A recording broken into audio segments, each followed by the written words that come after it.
Bonjour, bien-aimés frères et sœurs, que la grâce et la paix du Seigneur reposent sur chacun d'entre nous. Je crois que chacun s'est bien réveillé parce que la main puissante de Dieu a été avec nous durant toute la nuit jusqu'en ce matin. Et nous voici encore sur la plateforme Pain de Vie et pour notre méditation journalière. Alors, avant de continuer, nous allons rapidement souffler un peu en musique avec le Seigneur Jésus-Christ. Je n'ai rien à perdre, tu m'as tout donné. Je n'ai rien à craindre parce que tu m'as tout donné. Jésus, tu m'as tout donné. Sauveur, tu m'as tout payé. Merveilleux Jésus, tu m'as tout donné. Tu m'as donné la joie, tu m'as donné la vie. Je n'ai plus rien à craindre, tu m'as tout donné. Wonderful Jesus, powerful Jesus. Jésus, ton nom est merveilleux. Mon sauveur, ton nom est merveilleux. Adonai, ton nom est merveilleux. Tout puissant, ton nom est merveilleux. Mon sauveur, ton nom est merveilleux. Jésus, ton nom est merveilleux. Jésus, ton nom est merveilleux. Adonai, ton nom est merveilleux. Oh mon guide, ton nom est merveilleux. Ma lumière, ton nom est merveilleux. Mon protecteur, ton nom est merveilleux. Mon assurance, ton nom est merveilleux. Jésus, ton nom est merveilleux. Jésus, ton nom est merveilleux. Tu m'as donné la vie que je cherchais. Tu m'as donné la paix que je cherchais. Tu m'as donné les enfants que je voulais. Tu m'as donné la famille que j'ai tant cherché. Jésus, ton nom est merveilleux. Yahweh, ton nom est merveilleux. Adonai, ton nom est merveilleux. Tu m'as donné des faits que je cherchais. Tu m'as donné la vie que je cherchais. Tu m'as donné la famille que j'ai tant cherché. Dieu tout-puissant, ton nom est merveilleux. Mon frère, ma soeur, pourquoi t'inquiètes-tu? Jésus est capable de te donner plus que ce que tu demandes. Il est merveilleux.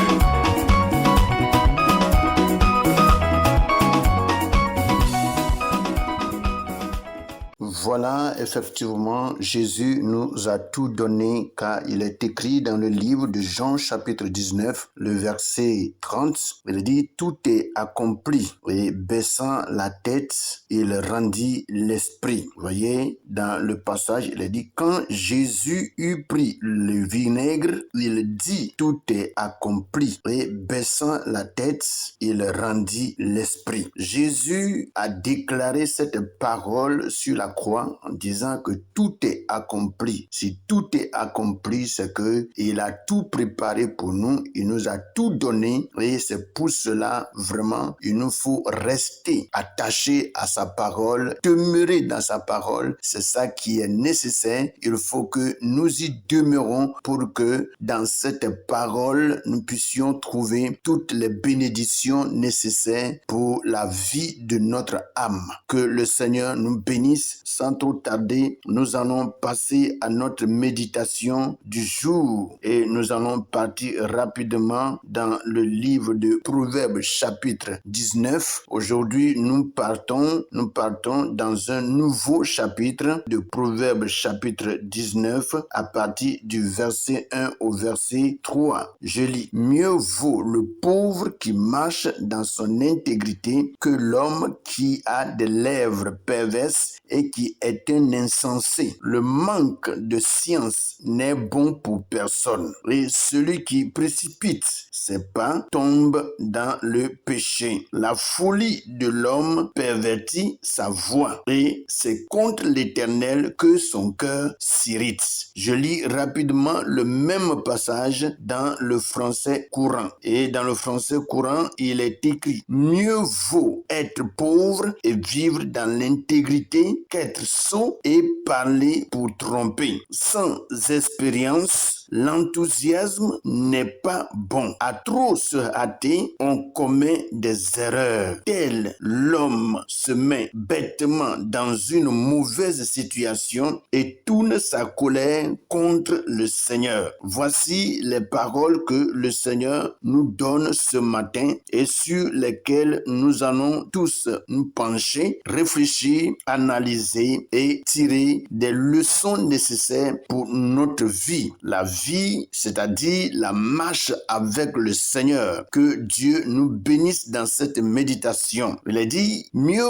vaut le pauvre qui marche dans son intégrité que l'homme qui a des lèvres perverses et qui est un insensé. Nous avons déjà parlé vraiment des insensés, d'un sot, ce que c'est qu'un insensé, ce que c'est qu'un sot, mais la Bible dit ici que mieux vaut le pauvre qui marche dans son intégrité. Lorsque des fois on est pauvre, vous voyez que on est plus intègre sur certaines choses. On est intègre sur notre vie et des fois on veille à ne pas vraiment commettre trop d'erreurs parce que dans notre pauvreté, on ne peut pas trop vraiment s'approcher des autres à cause de notre état de pauvreté. Et lorsque vraiment le pauvre s'assied, il est sérieux dans sa conscience parce que il faut qu'il soit vraiment tranquille pour penser, réfléchir afin de recevoir de la part de Dieu une inspiration pour savoir comment solver le problème de sa pauvreté. Alors, il ne s'ingère pas dans beaucoup de choses. Alors là, on le voit très intègre dans son comportement parce que il se dit que si il s'avance à dire quelque chose à quelqu'un, on peut des fois lui mal parler et il pouvait vraiment être fâché et il pouvait s'emporter et causer des torts, causer vraiment du mal à beaucoup d'autres personnes. Alléluia. Vous voyez, il est dit que mieux vaut le pauvre qui marche dans son intégrité. Mieux vaut le pauvre qui marche dans son intégrité que l'homme qui a des lèvres perverses et qui est un insensé. Pour l'homme qui a des lèvres perverses, effectivement, quand il parle comme un sot. Parce que c'est quelqu'un des fois qui ne se contrôle pas. Vous voyez, il ne se contrôle pas dans tout ce qu'il dit. Pour lui, il peut dire ce qu'il pense et ce qu'il croit. Et il n'analyse rien. Il ne sait pas qu'en parlant, il va faire mal à quelqu'un, il va faire tort à quelqu'un. Non, il ne sait pas s'il va blesser quelqu'un. Pour lui, il faut qu'il parle. Vous voyez? Donc, quand on dit qu'il est pervers, que ses lèvres sont perverses, ça veut dire que ses lèvres sont prêtes à dire tout ce qui sort de sa bouche. Et la Bible dit qu'il est mieux d'être vraiment un pauvre qui marche dans son intégrité que d'être un homme comme ça. Alléluia. Donc, il n'est pas bien vraiment d'être un homme qui a des lèvres perverses, qui parle partout et qui dit tout ce qui lui plaît. Et quand tu agis comme ça, la Bible dit que tu es un insensé. Alléluia. La Bible dit que on est un insensé. Vous voyez? Donc, il faut vraiment que nous sachions en réalité nous comporter, rester dans le calme, rester dans le silence et observer tout ce que Dieu est en train d'accomplir dans notre vie. Alléluia. Vous voyez? Il est dit, le manque de science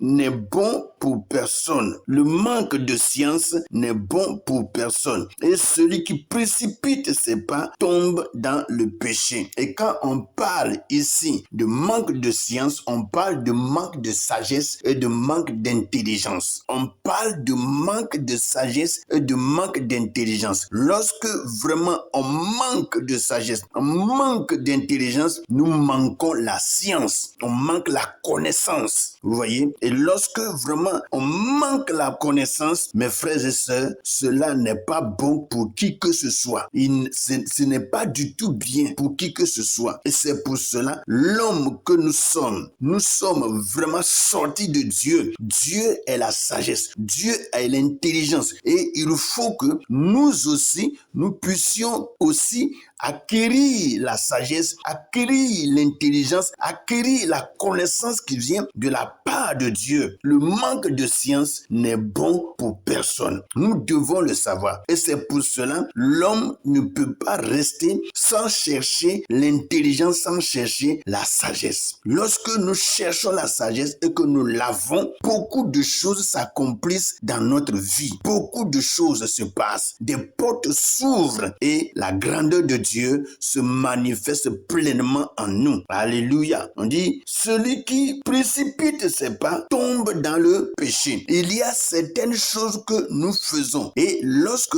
nous faisons ces choses, au lieu vraiment de porter les regards sur le Seigneur, non. On ne porte pas les regards sur le Seigneur. On n'use pas de patience. On se presse dans tout ce que nous voulons faire et des fois lorsque nous finissons et que nous avons connu des problèmes ou bien nous avons commis des péchés, c'est là qu'on se dit, ah, si on savait. Mais si je savais, comme je le dis très souvent, n'a pas de queue. On fait certaines choses et puis après on regrette. Si je savais que, non. Nous devons beaucoup faire attention pour ne pas rentrer dans des regrets après avoir posé des actes qui ne nous ont pas aidés. Mes frères et sœurs, vous voyez, le manque de science n'est bon pour personne. Et celui qui précipite ses pas tombe dans le péché. La folie de l'homme pervertit sa voie et c'est contre l'Éternel que son cœur s'irrite. Lorsque dans notre folie, nous faisons des choses qui vraiment pour finir tombent sur notre tête, vous voyez, c'est contre Dieu qu'on s'élève.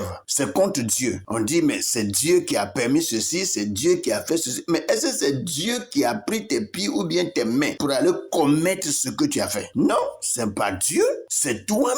Parce que dans la vie de l'homme, il y a ce qu'on appelle la volonté et il y a ce qu'on appelle aussi la décision. Donc, c'est à nous vraiment de prendre des fois des décisions et de vouloir certaines choses. Et lorsque nous voulons faire certaines choses, des fois, Dieu nous regarde et lorsque tu finis et que toi-même tu sais que dans ta conscience ce que tu as fait, ce n'est pas bien, c'est là on commence à regretter. Mais on n'a pas à s'en prendre à Dieu. On n'a pas à s'en prendre à notre Créateur. Nous devons nous en prendre à nous-mêmes. Alléluia. Nous devons nous en prendre à nous-mêmes. Et c'est pour cela, la Bible vraiment nous parle clairement. Je vais rapidement aller dans le français courant pour vraiment ajouter à ce que je suis en train de dire. Il dit, mieux vaut être pauvre et vivre dans l'intégrité qu'être sot et parler pour tromper. Vous voyez, des fois, le sot, quand il parle, c'est pour faire quoi? C'est pour tromper, c'est pour séduire. C'est pour t'amener sur un chemin. Comme la Bible nous le dit,